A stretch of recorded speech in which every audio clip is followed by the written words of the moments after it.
Obrigada pelo apoio à rede Som Life de televisão.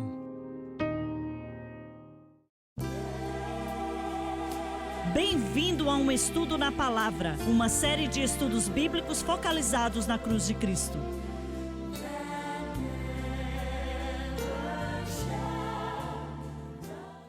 Bem-vindo hoje ao Estudo na Palavra. Eu sou o evangelista Jimmy Swagger com o Lauren Lawson, o Bob Cornell, Dave Smith e o Dr. Don Paul Gray. Estamos contentes e felizes de estar com você. Estamos estudando e temos estudado o Espírito Santo. Em nossa última sessão, começamos no capítulo 19, versículo 1 do livro de Atos. E é claro que Atos traz um vasto material a respeito do batismo com o Espírito Santo. Existem 5 grandes incidentes registrados na Palavra de Deus. Atos 2, 8, 9, 10 e Atos 19 registra pessoas sendo batizadas com o Espírito Santo. E eu me lembro do dia que o Senhor falou ao meu coração orando. Morávamos do outro lado da cidade naquela época e eu tinha construído um escritório do lado de fora, atrás da nossa casa, para resolver nossos problemas, o que estávamos fazendo na época.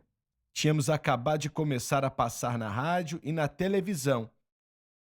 E o Senhor falou ao meu coração dizendo: quero que você comece os cultos de domingo que você está fazendo nas cruzadas em toda a nação. Comece a passá-los na televisão. Naquela época, dividíamos a mensagem no meio, porque não dava para passar o culto todo no horário que tínhamos. Meio que dividíamos em 2 partes e passávamos por 2 semanas, um atrás do outro. E pelo que sei, isso nunca tinha sido feito antes, em relação a passar mensagens sobre o Espírito Santo, convidando pessoas para serem cheias do Espírito Santo, que era o que fazíamos no culto das cruzadas. E centenas de pessoas eram cheias, orávamos por eles e por aí vai. Mas isso nunca tinha passado na televisão. Eu nunca tinha escutado falar daquilo, pelo menos.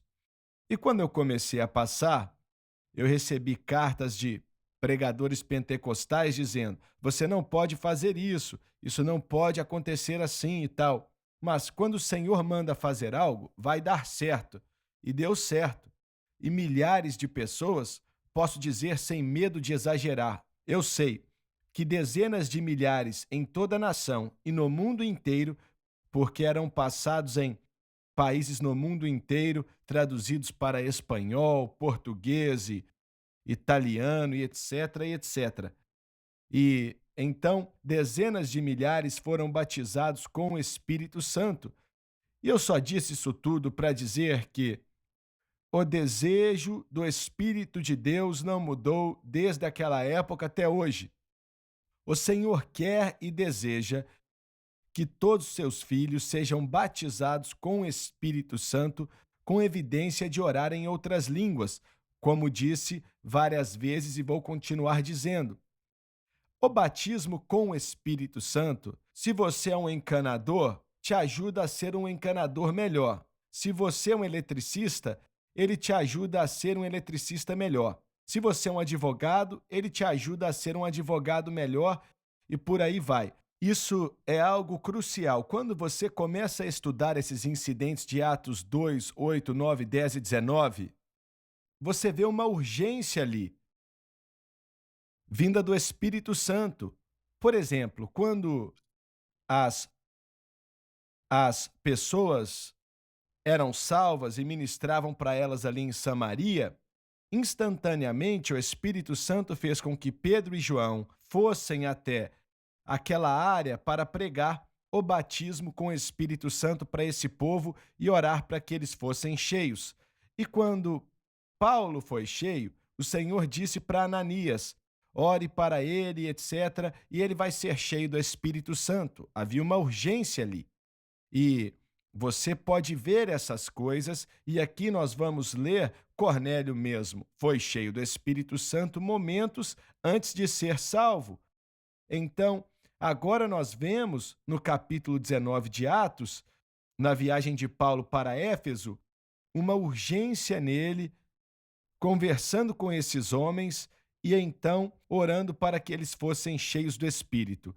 Então, essa urgência é algo que vem de Deus, é o que o Espírito Santo quer que seja feito, e creio da forma mais rápida possível. Algo que aconteceu durante aqueles cultos foi que mais pessoas receberam o ensino sobre como receber o Espírito Santo, mas eles também aprenderam como receber o Espírito Santo e serem cheios.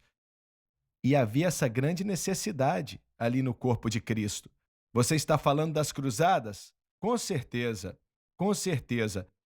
E naquela época havia um mover do Espírito Santo, não só na vida e nos corações dos pentecostais, mas nos corações dos batistas, nazarenos, metodistas e etc. Porque eu posso dizer que a maioria das pessoas batizadas com o Espírito Santo em nossos cultos não eram pentecostais.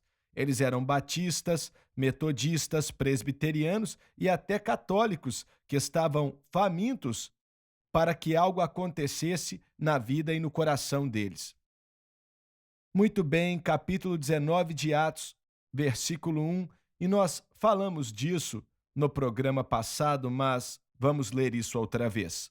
Aconteceu que, estando Apolo em Corinto, fala de Atos capítulo 18, versículo 27. Paulo, tendo passado pelas regiões mais altas, chegou a Éfeso, voltando para Atos 18, 23, e achando ali alguns discípulos. Eram seguidores de Cristo com entendimento deficiente. Como te falamos no programa passado, quando a palavra discípulo é usada no livro de Atos e aparece ali várias vezes, não está falando dos 12 apóstolos oficiais, mas sim de qualquer seguidor de Cristo, não importa quem ele seja.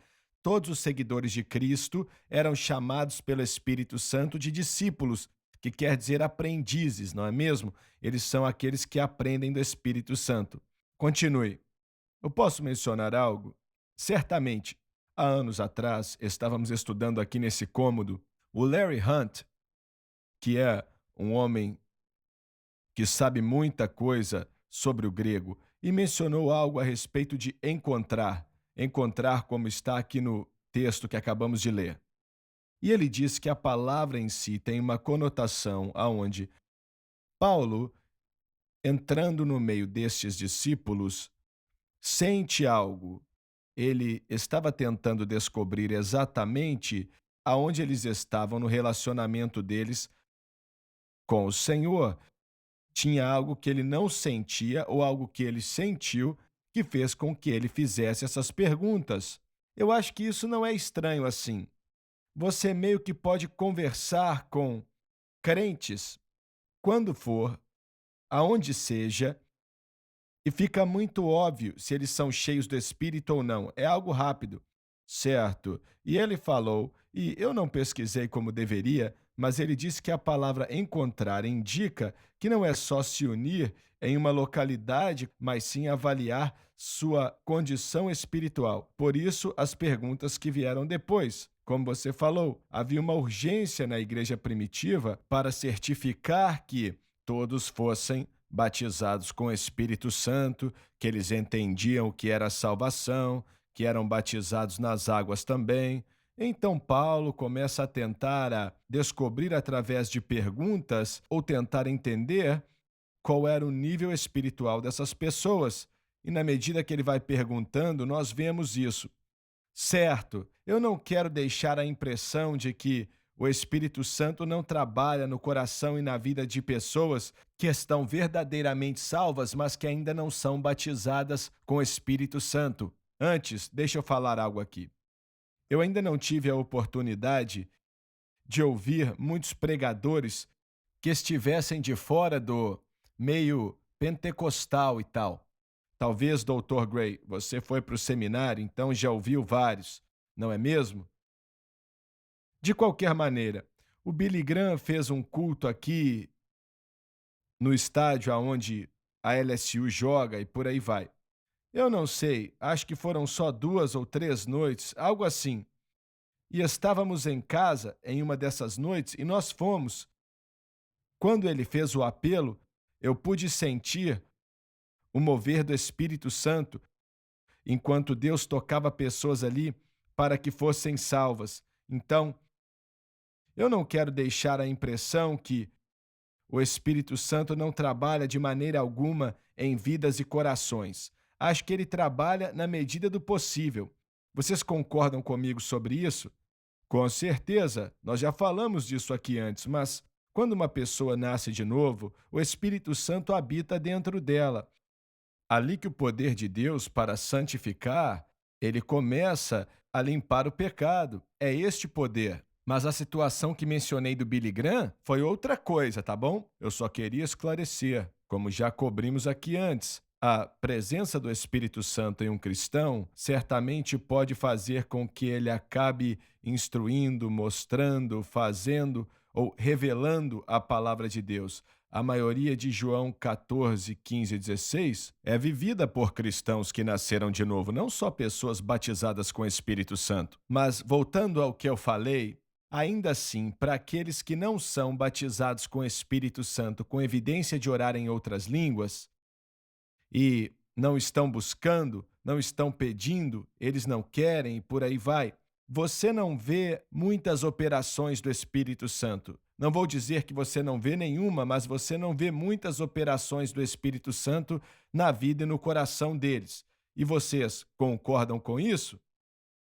Acredito que, em proporção à fé desse cristão e o desejo dele pelo Espírito Santo, eu acho que o Espírito Santo pode se mover. Se não existe desejo pelo Espírito Santo de maneira nenhuma, então nada vai acontecer. Deixa eu te interromper aqui. Se uma pessoa não crê, como você falou desse pessoal que crê na doutrina, como é que é? Da cessação. A doutrina da cessação. Se a pessoa não crê, como é que o Espírito Santo pode mover de qualquer maneira? De uma certa maneira, ele se move. Quando voltarmos, temos que falar mais disso. Voltamos já, já.